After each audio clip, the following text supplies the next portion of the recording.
చూపిస్తాను రండి సార్, నాకు కళ సార్, ఒకసారి రండి సార్ మీరు. కొడుకులు కష్టం బలైపోయింది. ఎప్పుడు మా ఏడుపు తగులుతుందో, ఎప్పుడు మా బుద్ధులు తగులుతుందో. నా ఇల్లు తీస్తారు, నా కొడుకు జీవితాలు తీస్తారు.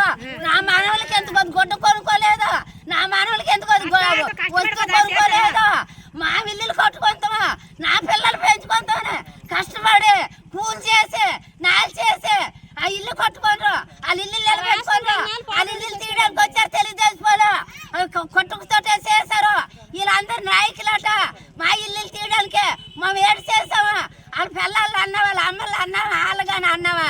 అన్యాయం అన్యాయమా, దురన్యాయం చేసేసారు, దుఃఖంతో చేస్తారు. మమ్మల్ని తీసిన కొన్నాళ్ళకి వాళ్ళని తీసేస్తారు. మాకు న్యాయం జరగాలి, మాకు అన్యాయం జరిగితే మా ఒప్పుకోమా. మా ఎవరికి గుడ్డు మీద కష్టపడో కూలి చేసో నాలు చేసో మా వెలిగే వస్తామా. అన్యాయం కాలే పోవాలా, నూరు ఆడుకోనా. మాకు న్యాయం జరగాల, గవర్నమెంట్ న్యాయం చెయ్యాలా. చంద్రబాబు నాయుడు గెలిచి 3 రోజులు అవ్వలేదు, మా ఇల్లు తీసేశారు.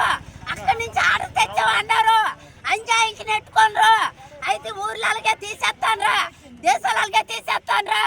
జగన్ గెలిచినప్పుడు ఇల్లు తీసేశారా, జగన్ గెలిచినప్పుడు ఊరిని తీసేశారా, జగన్ గెలిచినప్పుడు ఆడవాళ్ళు అన్యాయం చేశారా. ఎందుకు ఈ ప్రభుత్వం వచ్చి మమ్మల్ని తీసేయడానికి మనం కష్టపడి కొట్టుకుంటా. నా కొడుకులు నాకైనా ఒక్కడికి ఎంజాయ్ లేదు. ఆ ఇల్లులు పెంచాలమ్మా, పెద్ద చేసుకుంటాం, మా పిల్లలు పెంచుకుంటామని ఒకటి గుడ్డు మీదకి వెళ్ళి వాళ్ళు కూలి చేసి బతుకుతాను. నా కొడుకులు అన్యాయం చేశారు. నా ఇల్లు ఇప్పుడు తీసినాడు, కానీ ఇల్లు ఇప్పుడు తీస్తారు. నేను నా ప్రాణం ఉన్నంత, నా ఊపిరి ఉన్నంత వరకు సార్ నేను అడ్మినిస్ట్రేషన్ కదా పక్కా కేసు వేస్తాను సార్. మీ పైన కావచ్చు, మీరు తప్పుగా అనుకోవచ్చు, ఎందుకంటే మీరు సైన్ చేసి ఇచ్చారు. నేను పక్కా కేసు వేస్తాను సార్. కేసు చేసి అది లాస్ట్ అయినంత నా ప్రాణం, నా ఊపిరి ఆగిపోయినంత వరకు కూడా నేను పోరాడుతానండి. మళ్ళీ నా ఇల్లు నా గోడ కట్టించినంత వరకు. ఎందుకంటే న్యాయం జరగాలంటే అన్నీ ఈ విధంగా కూల్చేయడం ఏదో మళ్ళీ తిరిగి మా ప్రజలు వస్తుందేమని చెప్పి ఈ ధర్మం కాదు సార్.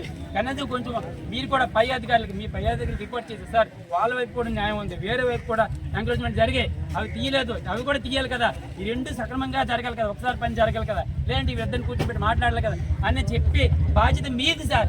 కానీ మీరు ఆ పని చేయకుండా ఈ పని పొలిటికల్ సపోర్ట్గా చేశారు, ఎలా చేశారు నాకు తెలియదు సార్. బట్ ఈ రోజు ఎంత జనాన్ని తీసుకుని వచ్చి, ఇంత పోలీస్ ఫోర్స్ నాకు అన్యాయం చేశారు సార్. సార్ నేను 24 సంవత్సరాలు ఆర్మీలో సర్వీస్ చేసి ఎంత కష్టపడి నేను కట్టుకున్న